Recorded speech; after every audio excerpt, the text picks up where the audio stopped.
The last month of YNW Melly's life has been far from easy. At the start of the month, YNW Melly was attending a court hearing which would, in the end, delay his trial. YNW Melly then shared this photo on IG, with the caption saying, "It's about that time. I'll be home this year." Getting lots of love from Trippie Redd, Lil Durk, and YNW BSlime. Now, YNW Melly believes he is innocent and will be returning home this year, as from his reaction during the hearing. Now, inside of the courtroom, it began to get very emotional, as friends of YNW Melly, such as Bortland, were in attendance alongside YNW Melly's family, all wishing him well and wishing that Melly beats this case. But sadly, the rest of the month for YNW Melly was very concerning. As the hearing was over, YNW Melly was then transported back to the county jail. Sources claim people from YNW Melly's cell block was awaiting his arrival back to the jail. Once arriving, an altercation occurred between YNW Melly and another rapper named Rico Reckless, as YNW Melly's official Twitter account put out this statement.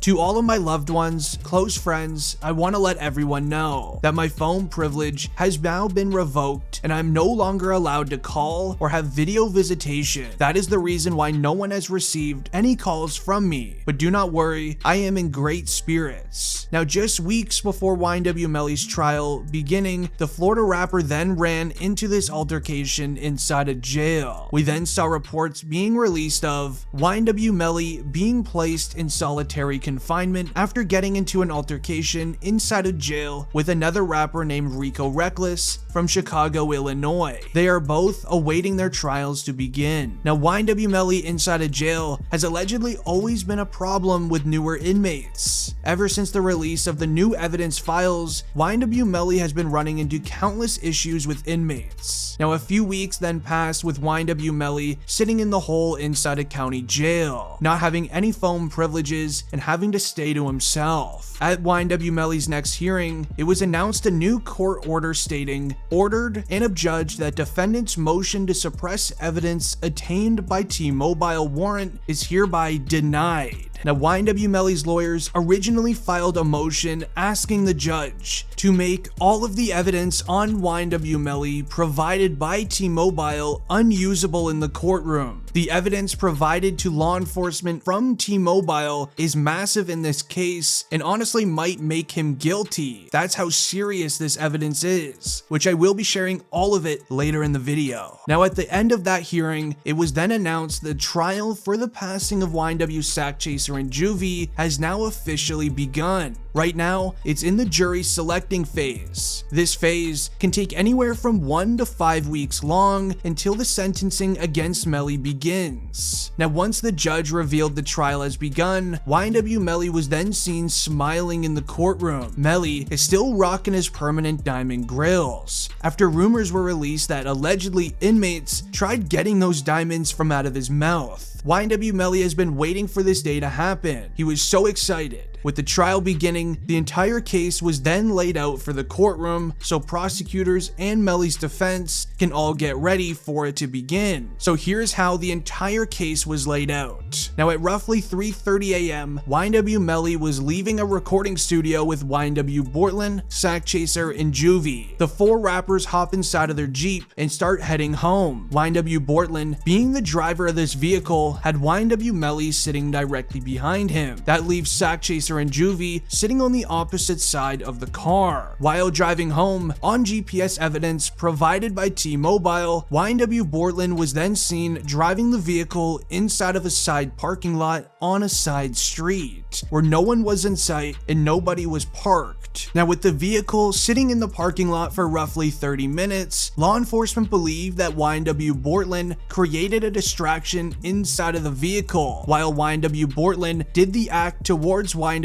Sakchaser and Juvy no further than 8 inches away from their face with a firearm. Now, with the vehicle sitting in the parking lot for roughly 30 minutes, GPS evidence that was linked to YNW Melly's cell phone that was sitting in his pockets ended up showing the Florida rapper stepping out of the Jeep, then walking around it in a circle motion twice before hopping back in. The theory is YNW Melly stepped out of the car and used his firearm towards it from the outside, making making it appear as if they went through a drive-by by rival street members. Now, after some time passed, YNW Bortland then drove Sakchaser and Juvy to the local hospital for medical attention. Keep in mind, they took 40 minutes to take Sakchaser and Juvy to the local hospital. That's how long they sat parked. Meanwhile, from the evidence from T-Mobile, it showed YNW Melly sprinting home on foot down the street. Now, law enforcement believes this went down that way as the biggest rap news outlet known as Complex then reported this in an article, stating YNW Melly was having a conversation with an Instagram burner account hours after the incident happened, as the passings of YNW Sakchaser and YNW Juvy was just starting to hit news headlines. They stated this piece of evidence. There is one Instagram exchange that took place hours after the passings, which was obtained by Complex via a public records request. In it, YNW Melly's Instagram account sends a message saying, "I did that," in one message, followed 2 minutes later by another message saying, "Shh." Now, the timing of these Instagram DMs, as remind you, these messages were sent hours after the passings hit the news headlines, is going to be used by the state to make the case that those messages amount to admission of YNW Melly's guilt. Now, a few messages later, the man YNW Melly was talking with messages Melly once again, telling him,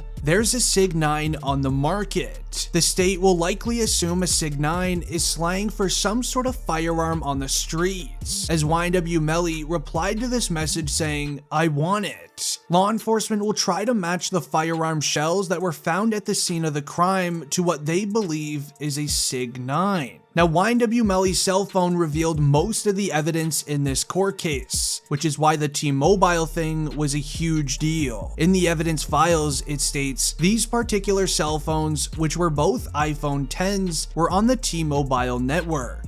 And so T-Mobile has a very interesting feature where it will tell you the environment the cell phone is in. So from these cell phone records, I can tell you the exact moment demons got out of the car and staged the drive-by location. Also on YNW Melly's cell phone, they found a video on it.